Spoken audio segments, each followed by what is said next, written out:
দীর্ঘদিন ধরে যারা মোবাইল ইউজ করেন বাংলাদেশে তারা অবশ্যই জেডটির নাম শুনছেন। জেডটি চাইনিজ একটি ব্র্যান্ড, এটার আন্ডারে বহুত সিরিজ আছে, তার মধ্যে রেড ম্যাজিক জনপ্রিয়, আরেকটা হচ্ছে আপনার নুবিয়া সিরিজ। তো আজকে আমার কাছে যে ফোনটা আছে সেটা হচ্ছে জেডটি নুবিয়া Z60s Pro। তো এই হচ্ছে মোবাইলটি। তো মোবাইলটা বাংলাদেশে মোটামুটি নতুনই বলতে পারেন, কারণ লঞ্চ হয়েছে 2024-এর জুনে। তো এটা বাংলাদেশে খুব একটা অ্যাভেলেবল না। তো রিসেন্টলি সেটগুলো আসতেছে এবং নুবিয়ার যে জেড সিরিজগুলো আছে মানে Z60, 70 এগুলো ফ্ল্যাগশিপ লেভেলের সেট, এগুলোর প্রাইস অনেক। তো এটা কিন্তু ফ্ল্যাগশিপ না, সেমি ফ্ল্যাগশিপ বলতে পারেন। আমার কাছে সেটটা বেশ ইন্টারেস্টিং মনে হয়েছে দেখে আপনাদের সাথে ভিডিওটা শেয়ার করতেছি। তো আজকে দেখবো জেডটি নুবিয়া Z60s Pro ইউজ করতে গিয়ে কি কি ভালো খারাপ দিক পাইছি সেগুলো, আর এটার অ্যাভেলেবিলিটির ব্যাপারে বলে দেই। এটা পাঠাইছে AS গ্যাজেট ভ্যালি, তাদের সব ডিটেলস ডেসক্রিপশনে দেওয়া রইলো, চেক করতে পারেন। অ্যাফোর্ডেবল প্রাইসে ভালো একটা ডিল পাবেন। তো চলেন ভিডিও শুরু করি।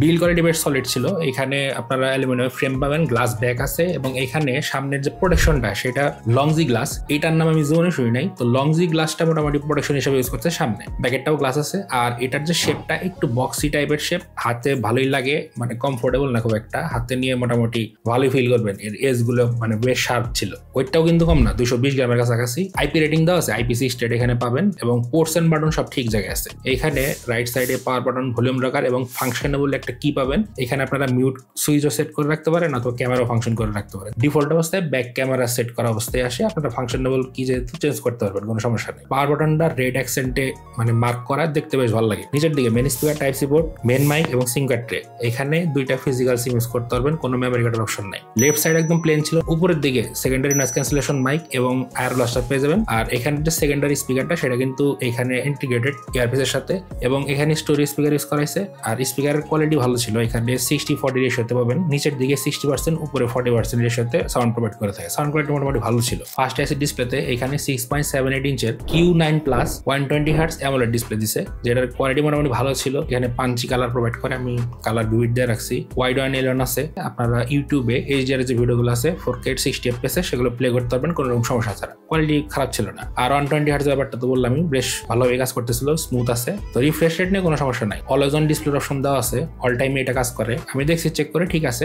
আপনারা ইউজ করতে পারেন, যে কোনো ভাবে কাস্টমাইজ করতে পারেন, অনেক অপশন পাবেন এখানে। আর ব্রাইটনেসের ব্যাপারটা পিক হচ্ছে আপনার আউটডোরের 1200 নিটস এর মতো। তো মোটামুটি চেক করে যা দেখলাম ঠিক আছে, ইউজ করতে কোনো সমস্যা হবে না। এখানে ইন ডিসপ্লে ফিঙ্গারপ্রিন্টের যে পজিশনটা একটু নিচের দিকে, তবে ফাস্ট অ্যান্ড অ্যাকুরেট আছে, আনলকিং স্পিড ভালো। আমি খুব ফাস্ট এবং অ্যাকুরেটলি আনলক করতে পারছি। তো ডিসপ্লে মোটামুটি ভালোই ছিল এবং কোয়ালিটিও খারাপ না, সাউন্ড কোয়ালিটিও ঠিক আছে, স্টোরেজ স্পিকার ইউজ করছে। তো মাল্টিমিডিয়া কনজাম্পশনের ক্ষেত্রে কোনো রকম সমস্যা দেখি নাই আমি। এইখানে প্রসেসর হিসেবে Qualcomm Snapdragon 8 Gen 2 দিছে। 8 Gen 2 4 RAM ফ্যাব্রিকেশন তৈরি। আর এখানে যে র্যামটা দিছে এটা কিন্তু কয়েকটা ভেরিয়েন্ট আসে, 12GB আসে, 8GB আসে, 16GB আসে। তো এটা 12GB 256GB। এইটার যে র্যামটা সেটা হচ্ছে LPDDR5X। স্টোরেজও UFS 4.0, আমি চেক করছি, রিড রাইট স্পিড ঠিক আছে। আমার কাছে ইউজ করতে কোনো রকম স্লো মনে হয় নাই, বেশ ফাস্টই ছিল এবং ইউআইটাও মোটামুটি ঠিকই আছে, খুব একটা সমস্যা নেই ইউআই নিয়ে। তো পারফরমেন্স মোটামুটি ভালোই পাইছি, অন্তত স্কোর প্রায় 18 লাখের উপরে আসে। আর টেম্পারেচার খুব একটা গেন করে না, 39 ডিগ্রি আর হচ্ছে 37 ডিগ্রি। 39টা হলো সামনের দিকে, ব্যাকে মানে আর কি 36 ডিগ্রি, এটা খুব একটা বেশি না। Geekbench 6 চেক করছি, single core multi core score ভালো ছিল। সিঙ্গেল করে 2027 এবং মাল্টি করে 5500 আশেপাশে আসছে। সিপিইউ থ্রটল চেক করলাম, থ্রটলিং স্কোর দেখলাম যে এখানে মিডিয়াম টাইপের আসছে।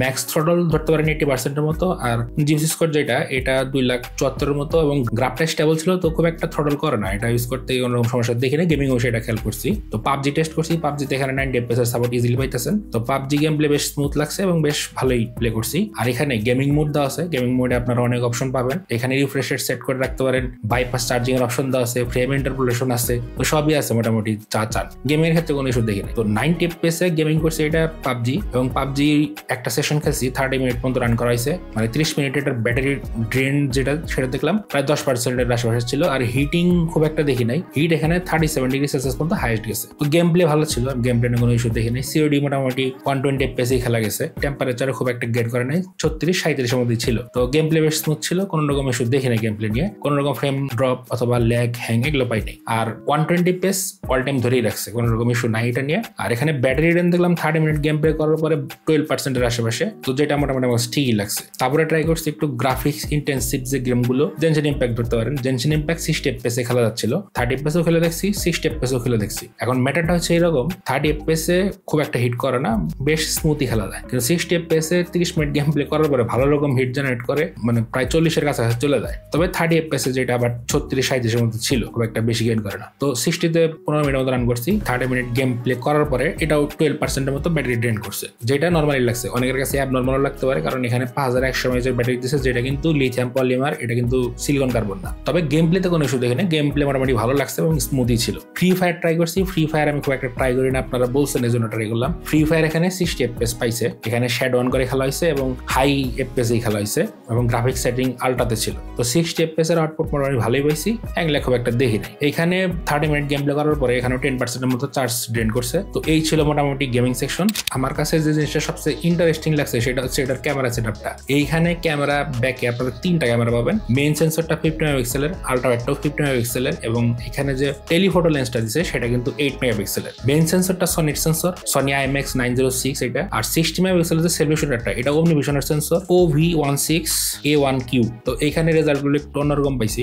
ভিডিও ব্যাকে আপনারা সর্বোচ্চ 8K 30 FPS করতে পারবেন, 4K 60 অপশন আছে। সবচেয়ে মজার বিষয় হচ্ছে এখানে 4K 120 FPS এর সাপোর্ট পাইছি, যেটা আর কি বেশ ভালো ছিল। তবে সমস্যা হইতেছে এখানে স্টেবিলাইজেশনের কিছু ইস্যু আছে। তো যখন একটু মুভমেন্টে ভিডিওগুলো করবেন, স্টেবিলাইজেশন একটু মানে উইক আমার কাছে মনে হয়েছে। তো এমনি ভিডিও কোয়ালিটি মোটামুটি ভালোই ছিল, বেশ শার্প ডিটেইল ভিডিও প্রোভাইড করে থাকে। তো ভিডিও কোয়ালিটি আমার খুব একটা খারাপ লাগে নাই। এখানে ব্লার ভিডিওর অপশন আছে, ব্যাকেও আছে, সামনেও আছে। তো আমি দুইটাই ট্রাই করছি। আর সামনে আপনারা 1080p 30 FPS এর সর্বোচ্চ ভিডিও করতে পারবেন, যেটার কোয়ালিটি মোটামুটি ভালো ছিল।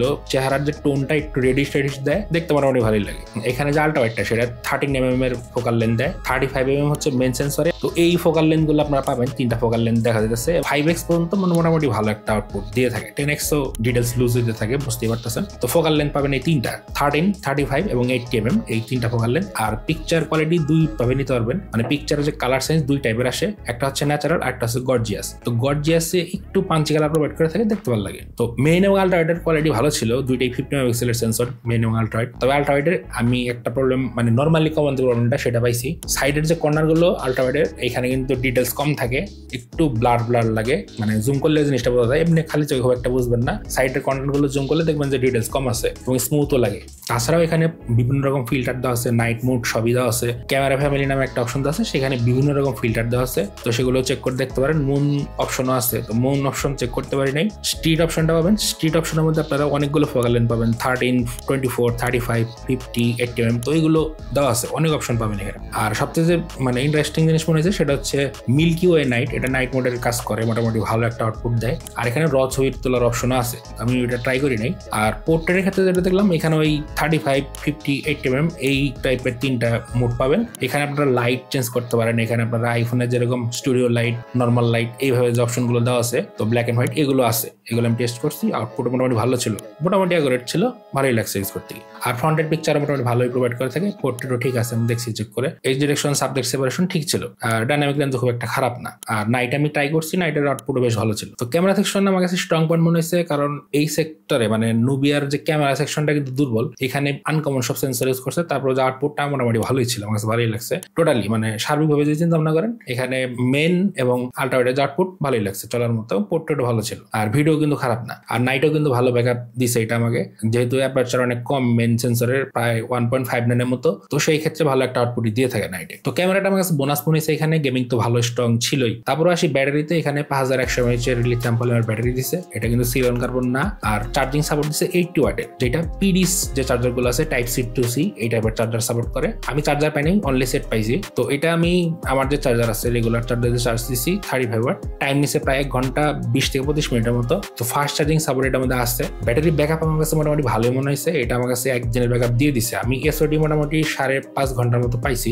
5 ঘন্টা 5.5 ঘন্টা এরকম ছিল। এখানে কিন্তু always on display all time on ছিল এবং মোবাইল ডাটা দিয়ে ইউজ করাইছে। তো সবকিছু দিয়ে মনে হয়েছে যে না একদিন চলবে, আপনার সমস্যা নেই। আমি 2-3 দিন চেক করে দেখছি, আমি মোটামুটি 5 থেকে 5.5 ঘন্টার মতো এসওডি পাইছি। আর কলিং করেও দেখলাম, এখানে কল কোয়ালিটি না কোনো ইস্যু দেখি না। এখানে কল রেকর্ডিং এর অপশন আছে, এখানে আপনারা কল রেকর্ডিং করতে পারবেন, কারণ ওদের ডায়ালার ইউজ করছে, সেক্ষেত্রে সমস্যার কথা না। এখানে স্যাটেলাইট কানেক্টিভিটির অপশন দেওয়া আছে, সেটা অনলি চায়না, বাংলাদেশে কাজ করে না। আর এখানে ওয়াইফাই 6E দিছে, ডুয়েল ব্যান্ডের সাপোর্ট পাবেন। আর ব্লুটুথ 5.3 দেওয়া আছে, এনএফসি দেওয়া আছে। ওয়াইফাই স্পিড ঠিক ছিল, আমি ওয়াইফাই স্পিড চেক করছি, নেটওয়ার্ক জন্য কোনো সমস্যা আমি এখানে পাই নাই। এটার ইউআইটা নেবুলা EIOS, যেটা অ্যান্ড্রয়েড 15 রান করতেছে এবং এটা লঞ্চ হয়েছিল অ্যান্ড্রয়েড 14-এ, বর্তমানে 15 আছে। এটা আর 2 বছরের আপডেট পাবে, মানে অ্যান্ড্রয়েডের আর সিকিউরিটি ব্যাচ 3 বছর পাবেন। তো ইউআই মোটামুটি ভালো ছিল। সবচেয়ে ভালো বিষয় হচ্ছে এটা চায়না রোমের সেট, তারপরে ওইখানে নোটিফিকেশন কোনো ইস্যু আমি দেখি নাই। আমি হোয়াটসঅ্যাপ ইউজ করতে গিয়ে চেক করলাম, টেক্সট দেওয়ার সাথে সাথে দেখলাম নোটিফিকেশন আসছে, তার মানে নোটিফিকেশন ইস্যুটা আমাদের নাই। আর ইউটিউবের যে নোটিফিকেশন গুলো সেগুলো ঠিক মতো আসছে। তবে ফেসবুক আমি চেক করি নাই, ফেসবুকে হয়তো সমস্যার কথা না, যেহেতু